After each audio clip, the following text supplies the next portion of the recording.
कई समस्याएं जिनका इंसान सामना कर रहे हैं वो सिर्फ इसलिए है कि हमने वो जागरूकता खो दी है कि कई शक्तियों के साथ तालमेल में कैसे रहा जाए। अगर आप जीवन के तालमेल में आ जाएं, तो आप भी सुबह 3 बजे के आसपास नींद से जाग जाएंगे। उस समय अगर आप बैठकर वो अभ्यास करें जिनकी आपको दीक्षा दी गई है, तो उससे सबसे ज्यादा फायदा होगा।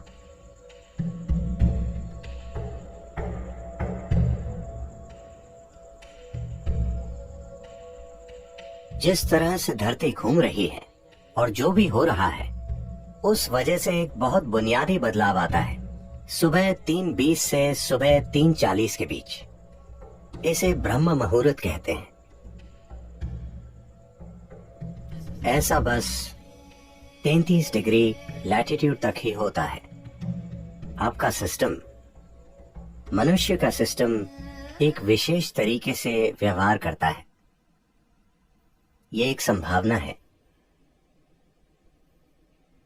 तो एक जागरूकता रही है इस संभावना का इस्तेमाल करने की। आपका जीवन उन कई चीजों का परिणाम है जिन्हें हम ब्रह्मांड कहते हैं या जिन्हें हम अस्तित्व कहते हैं। तो हम इस जबरदस्त घटना का परिणाम है जिसे हम सृष्टि कहते हैं। हम अपने आप में एक अलग जीवन नहीं है। तो जब आप तालमेल में होंगे तो कुछ चीजें होंगी। हमारे अमेरिका के टेनेसी में स्थित आश्रम में ऐसे झिंगूर पाए जाते हैं जो 17 सालों में सिर्फ एक बार जागते हैं। क्या आपने ऐसा कुछ देखा है? वो समझ जाते हैं कि 17 साल हो गए और वो जाग जाते हैं। फिर वो बच्चे पैदा करते हैं और सो जाते हैं। वो समझ जाते हैं कि 17 साल हो गए, वो भी बिना किसी अलार्म बेल के। तो ये कैसे होता है? मैं कह रहा हूँ कि वो प्रकृति के साथ तालमेल में है। हमने प्रकृति के साथ तालमेल खो दिया है और हमें लगता है कि यही हमारी प्रकृति है।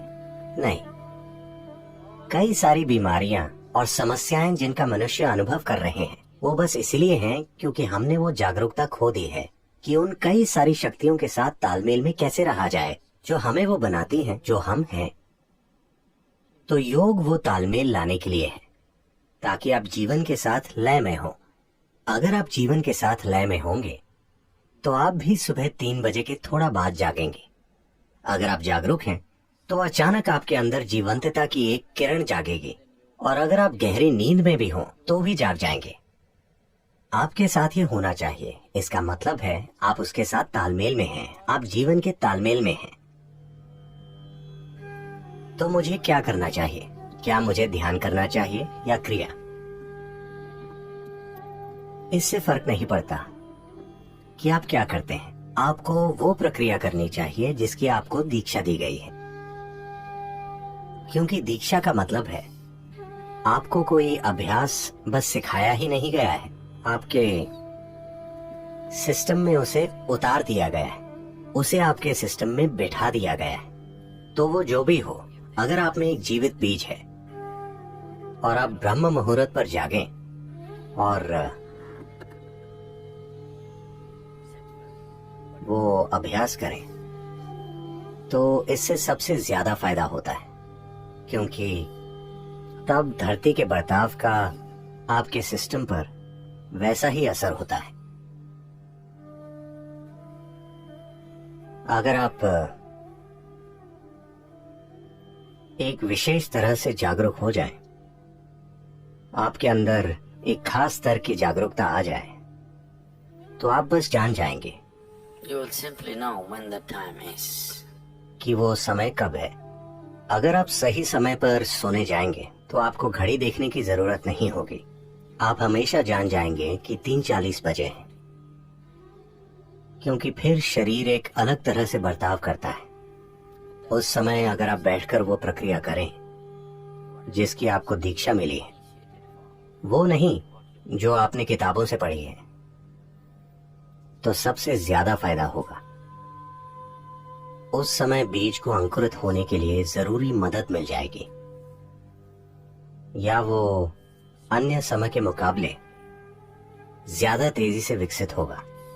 ये सिर्फ दीक्षित लोगों के ही लिए है। अगर आप दीक्षित नहीं हैं, आप किताब योगी हैं, तो 3:40, 6:40, 7:40 इससे कोई ज्यादा फर्क नहीं पड़ता। ऐसे लोगों के लिए संध्या काल ज्यादा महत्वपूर्ण होते हैं। संध्या मतलब सूरज के उगने से 20 मिनट पहले से 20 मिनट बाद तक, या सूरज डूबने से 20 मिनट पहले से 20 मिनट बाद तक। दोपहर और आधी रात के लिए भी यही सच है, लेकिन उनकी प्रकृति अलग है। तो ये 2 संध्याएं उनके लिए बेहतर हैं जो दीक्षित नहीं है। 3:40 उनके लिए अच्छा है जिन्हें शक्तिशाली दीक्षा मिली है।